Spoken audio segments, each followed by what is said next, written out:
जय हिंद। देखिए, हमारी जो इकोनॉमिक्स की जो सीरीज है उसमें आज हम बात करेंगे आर्थिक नियोजन के बारे में, और इसके साथ ही हम जो है पंचवर्षीय योजनाओं के बारे में भी बात करेंगे और जानेंगे कि आर्थिक नियोजन क्या होता है, क्या इसके उद्देश्य हैं, और पंचवर्षीय योजनाएं क्या होती है और उनके उद्देश्य क्या हैं। इनको आज हम समझेंगे।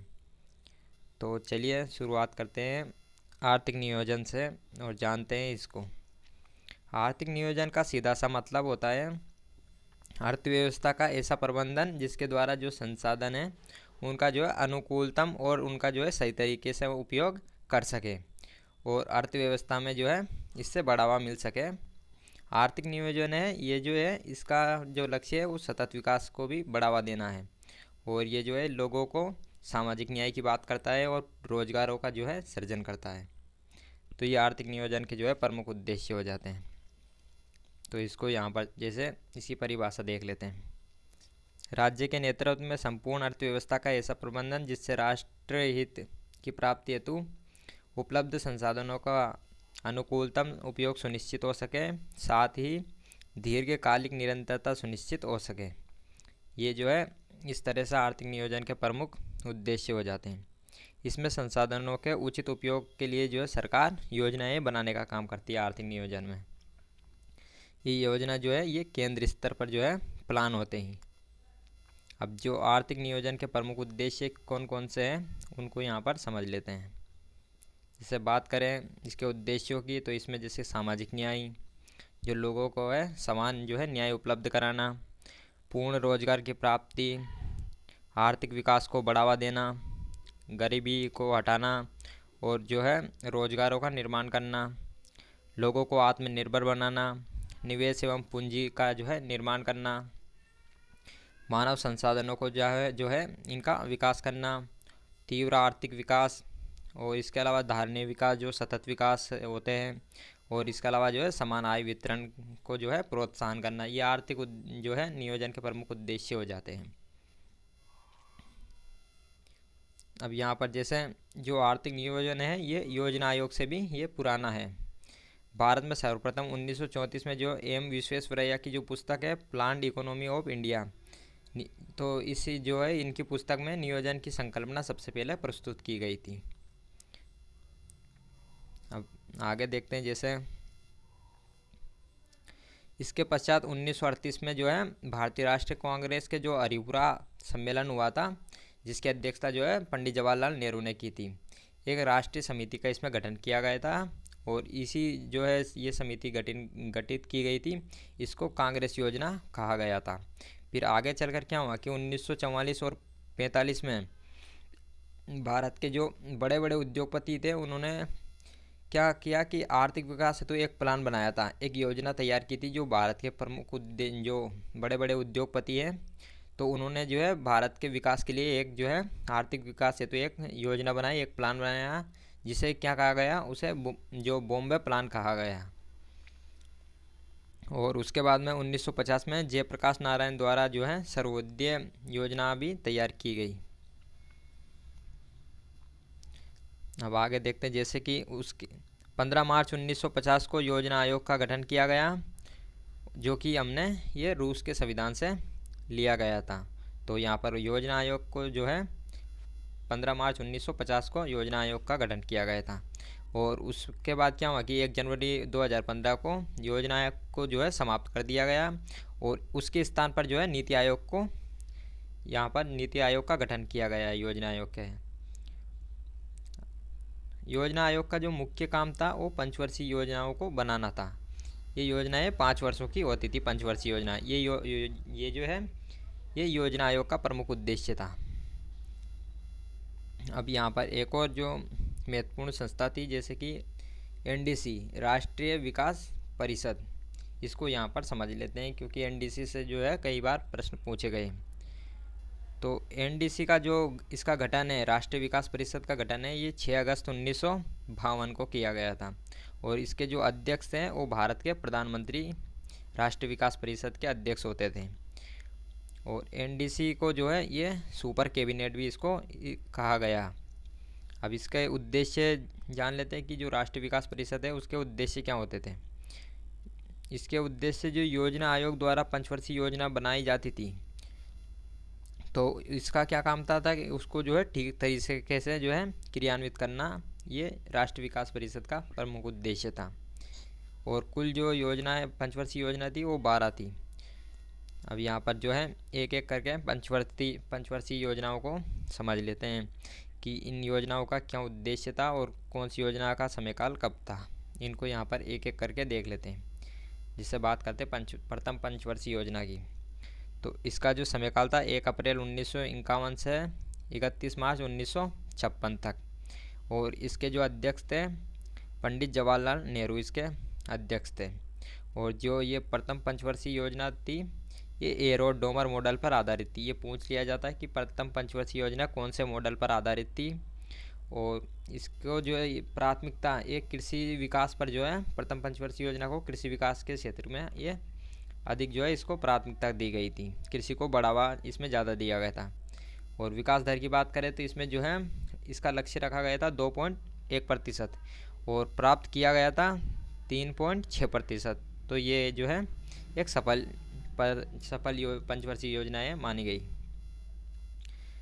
अब इसके बाद देखते हैं कि जो प्रथम पंचवर्षीय योजना थी उसमें क्या क्या प्रमुख कार्य किए गए, इनको जान लेते हैं। तो इसमें जो है भाखड़ा नागल जो बांध है, हीराकुंड दामोदर घाटी परियोजनाएं, ये जो है प्रमुख कार्य उस समय किए गए प्रथम पंचवर्षीय योजना के तहत।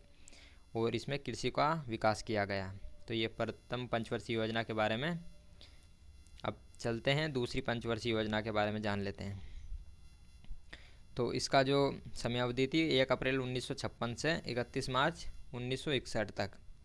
और ये जो ये पीसी मालनोबिस मॉडल पर आधारित थी। तो पूछ लिया जाता है कि दूसरी पंचवर्षीय योजनाएं किस मॉडल पर आधारित थी। तो पीसी मालनोबिस पर यह आधारित थी। और इसके अध्यक्ष भी जो है पंडित जवाहरलाल नेहरू इसके अध्यक्ष थे। अब इसमें जो प्राथमिकता दी गई थी वो औद्योगिक विकास को बढ़ावा इसमें दिया गया था। औद्योगिक विकास को ज़्यादा महत्व दिया गया। पहली पंचवर्षीय योजना में कृषि को ज़्यादा महत्व दिया गया और जो दूसरी पंचवर्षीय योजना थी उसमें औद्योगिक विकास को ज़्यादा महत्व दिया गया। और विकास दर की बात करें तो इसका लक्ष्य 4.5% था और इसको प्राप्त किया गया था लगभग 4.2% तक जो है इसको सफल जो है। तो इस तरह ये भी एक सफल योजना हो जाती है। इसके प्रमुख कार्यों की बात करें तो जो राउरकेला, भिलाई, दुर्गापुर ये इस्पात जो संयंत्र थे वो इसी दूसरी पंचवर्षीय योजना के तहत स्थापित किए गए। और इसके अलावा भारत सहायता क्लब की भी इसमें स्थापना की गई दूसरी पंचवर्षीय योजना में। तो ये इसकी प्रमुख विशेषताएं हो जाती है दूसरी पंचवर्षीय योजना की। अब आ जाते हैं तीसरी पंचवर्षीय योजना की तरफ। तो इसका समयकाल था 1 अप्रैल 1961 से 31 मार्च 1966 तक। और इसके अध्यक्ष भी जो है जवाहरलाल नेहरू थे।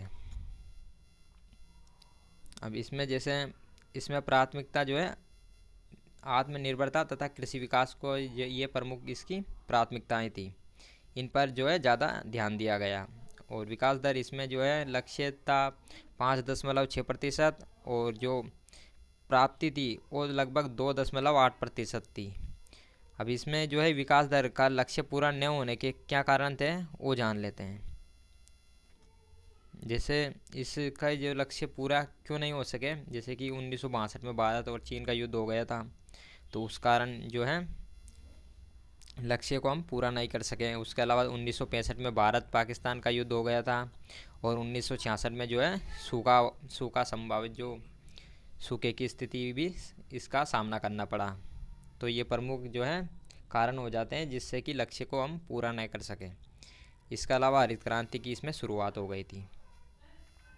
फिर क्या हुआ कि योजना अवकाश जो है आ गया था। ये प्रथम योजना अवकाश था 1966 से 1969 तक। जैसे तृतीय पंचवर्षीय योजना के विफल होने का कारण जो है पंचवर्षीय योजनाओं को ये रोक दिया गया और इसी काल को जो है प्रथम योजना अवकाश भी कहा गया। और अगले 3 वर्षों तक जो है इसके जो पंचवर्षीय योजनाओं को रोक दी गई और उसके अलावा उसके स्थान पर वार्षिक योजनाओं को चलाया गया यहाँ पर।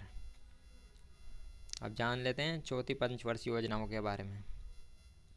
इसका जो समयावधि थी वो 1 अप्रैल 1969 से 31 मार्च 1974 तक थी। और इसकी अध्यक्ष जो थी वो इंदिरा गांधी थी। चौथी पंचवर्षीय योजना की जो है वो इंदिरा गांधी थी। और जो प्रथम, द्वितीय और तृतीय पंचवर्षीय योजना के जो अध्यक्ष थे वो जवाहरलाल नेहरू थे। और इसमें बात करते हैं प्राथमिकता किसको दी गई, तो इसमें स्थिरता के साथ आत्मनिर्भरता, कृषि और सिंचाई को इसमें ज़्यादा महत्व दिया गया। और इस योजना का प्रारूप जो है योजना आयोग के उपाध्यक्ष डीपी गाडगिल ने जो है तैयार किया था।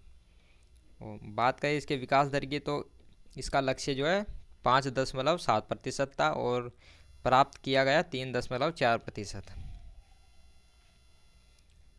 अब इसके प्रमुख कार्य देखें तो इसमें क्या हुआ था कि 14 बैंकों का जो है राष्ट्रीयकरण इसी पंचवर्षीय योजना के तहत हुआ था। और इसके अलावा इसरो की स्थापना भी इसी समय हुई थी।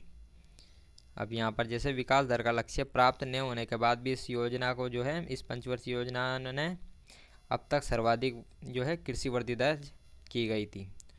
तो पूछ लिया जाता है कि सर्वाधिक जो कृषि वृद्धि दर है वो किस पंचवर्षीय योजना में की गई थी, तो ये चौथी पंचवर्षीय योजना में की गई थी। अब आ जाते हैं पांचवी पंचवर्षीय योजना के, इसको जान लेते हैं। तो इसका जो समय काल था 1 अप्रैल 1974 से 31 मार्च 1978 तक इसकी समय अवधि हो जाती है। और इसमें प्राथमिकता जो है वो सामाजिक वानिकी इसमें शुरू की गई, गरीबी उन्मूलन तथा आत्मनिर्भरता पर जो है इसमें अधिक जोर दिया गया। और गरीबी हटाओ का नारा भी जो है पांचवी पंचवर्षीय योजना के तहत ही जो है दिया गया था। बात करें इसके विकास दर की, तो इसका लक्ष्य 4.4% रखा गया था और प्राप्त किया गया था इसमें 4.5%। तो ये भी जो है महत्वपूर्ण हो जाती है, सफल योजना हो जाती है।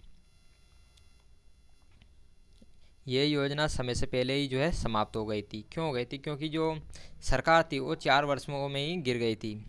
इसमें क्या होता है कि री इलेक्शन, दोबारा जो चुनावों के कारण इंदिरा गांधी की जो सरकार थी वो 4 वर्षों में ही गिर गई थी। इस कारण ये जो योजना है ये समय से पहले ही समाप्त हो गई थी। और मिडल ने जो पिछड़े देशों के लिए एक प्लान दिया जिसे रोलिंग प्लान कहा गया था। और जो रोलिंग प्लान था उसको क्या था कि 1978 में जो जनता पार्टी की सरकार थी, पीएम जो मोरारजी देसाई थी, उसके नेतृत्व में जो है रोलिंग प्लान को जो है स्वीकार कर लिया गया था। और 1975 में जो है टीपीपी 20 पॉइंट प्रोग्राम और गरीबी हटाओ का अभियान भी लाया गया था। और ये पंचवर्षीय योजना 4 वर्षों में ही जो है समाप्त हो गई थी सरकार गिरने की वजह से। अब बात करते हैं जो योजना अवकाश था, दूसरा योजना अवकाश, ये 1979 से 80 तक था। मोरारजी देसाई सरकार ने 1978 से पंचवर्षीय योजनाओं को बंद करके जो है वापस वार्षिक योजनाएं चलाई गई। इसे ही जो है द्वितीय योजना अवकाश कहा गया। अब आ जाते हैं छठी पंचवर्षीय योजना पर। इसकी जो समय अवधि थी 1 अप्रैल 1980 से 31 मार्च 1985 थी।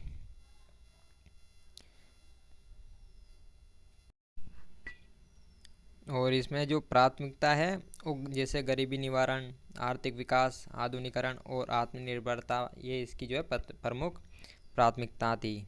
इसमें इन पर ज़्यादा ध्यान दिया गया।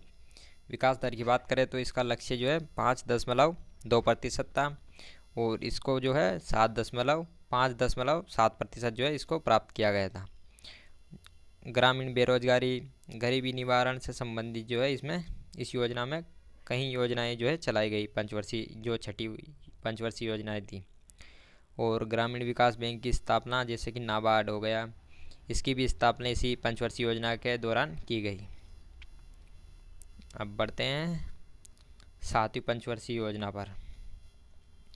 इसका जो समयावधि थी 1 अप्रैल 1985 से 31 मार्च 1990 तक, ये सातवीं पंचवर्षीय योजना की समयावधि थी। और इसमें जो प्राथमिकता है जैसे रोजगार, शिक्षा और जन स्वास्थ्य पर इसमें ज़्यादा ध्यान दिया गया है। इसके अलावा भोजन, काम और उत्पादन का इसमें नारा दिया गया। और विकास दर इसका जो है 5% था और प्राप्त जो है 6% ये प्राप्त हुआ था। और गरीबी की माप सबसे पहले इसी योजना में जो है लकड़वाल समिति द्वारा हुई थी। जवाहर रोजगार योजना भी जो है इसी पंचवर्षीय योजना के दौरान शुरू की गई थी। तो ये प्रमुख इसकी विशेषता हो जाती है। अब बढ़ते हैं आगे और अब बात करते हैं योजना अवकाश जो तीसरा था। इसकी अवधि थी 1990 से 1992। इसे तृतीय जो है योजना अवकाश कहा गया। वर्ष 1990 से 1992 तक जो है भारत आर्थिक गहरे संकट से गुजर रहा था। उस समय जो है जो वित्तीय संकट था और इसे जो है तीसरा योजना अवकाश कहा गया। अब बढ़ते हैं और जानते हैं 8वीं पंचवर्षीय योजना के बारे में। इसकी जो समयावधि थी वो 1 अप्रैल 1992 से 31 मार्च 1997 तक थी। और जो 8वीं पंचवर्षीय योजना के अध्यक्ष थे वो थे PV नरसिम्हा राव। और जॉन W मिलर मॉडल पर ये पंचवर्षीय योजनाएं आधारित थी, 8वीं पंचवर्षीय योजना।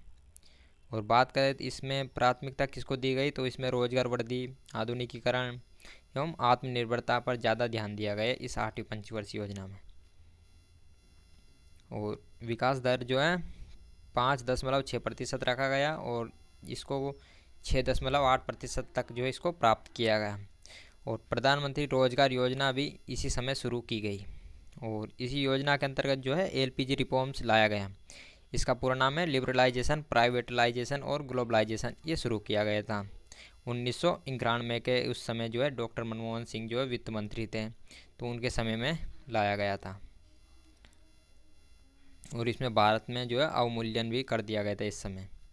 उस समय भारत में जो है वित्तीय संकट देखा गया था। और अब बात करते हैं 9वीं पंचवर्षीय योजना की। इसकी समयावधि थी 1 अप्रैल 1997 से 31 मार्च 2002। और बात करते हैं प्राथमिकता की, तो इसमें मानव विकास के साथ न्यायपूर्ण वितरण एवं समानता पर बल दिया गया है। सस्टेनेबल जो लोगों के बीच जो है इसमें समानता पर बात की गई। और विकास दर इसमें जो लक्ष्य था वो 6.5% था और इसको जो है 5.5% प्राप्त किया गया था। और ये जो योजना थी वो अंतर्राष्ट्रीय मंदी के कारण असफल रही। जो विश्व में मंदी आई थी उसके कारण असफल रही। अब बात करते हैं 10वीं पंचवर्षीय योजना की। इसकी समयावधि थी 1 अप्रैल 2002 से 31 मार्च 2007 तक। और इसमें जो प्राथमिकता इसमें गरीबी को समाप्त करने की बात की गई थी। और विकास दर इसका लक्ष्य था 8% और प्राप्त किया गया था 7.7%। अब आ जाते हैं 11वीं पंचवर्षीय योजना की तरफ। तो इसका जो समय अवधि थी 1 अप्रैल 2007 से 31 मार्च 2012 तक। और इसमें प्राथमिकता जैसे तीव्रतम एवं समावेशी विकास पर जो है इस योजना में बात की गई। और विकास दर इसका लक्ष्य था 5.9% और प्राप्त किया गया था 7.9%। सबसे उच्चतम विकास दर इसी पंचवर्षीय योजना के तहत की गई। तो पूछ लिया जाता है कि सबसे जो उच्चतम विकास दर कौन सी योजना में प्राप्त की गई, तो 11वीं पंचवर्षीय योजना में। अब इसमें जैसे कार्य कौन कौन से थे प्रमुख कार्य, तो इसमें आम आदमी बीमा योजना, राजीव आवासीय योजना और प्रधानमंत्री आदर्श ग्राम योजना ये शुरू की गई। अब आ जाते हैं 12वीं पंचवर्षीय योजना और अंतिम पंचवर्षीय योजना की तरफ। तो 1 अप्रैल 2012 से 31 मार्च 2017 तक इसकी अवधि थी। लेकिन 2014 में क्या हुआ कि योजना आयोग को समाप्त करके 2015 में नीति आयोग को शुरू कर दिया गया। और प्राथमिकता इसमें तीव्रतम विकास एवं समावेशी विकास जो है इस पर ध्यान दिया गया।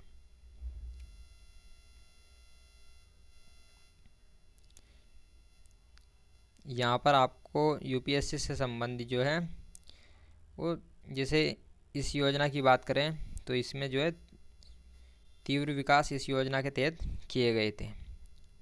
तो ये जो है आज हमारा आर्थिक नियोजन तथा पंचवर्षीय योजनाओं के बारे में ये लेक्चर था। और ये PDF आपको जो है टेलीग्राम पर मिल जाएगी। उसकी लिंक आपको जो है नीचे डिस्क्रिप्शन में मिल जाएगी। यहाँ आप टेलीग्राम पर सर्च भी कर सकते हो। तो और आप जो टेलीग्राम पर है वो UPSC के जो पुराने प्रश्न हैं उनको भी वहाँ पर अटेम्प्ट ले सकते हो। तो मिलते हैं अब अगली वीडियो में।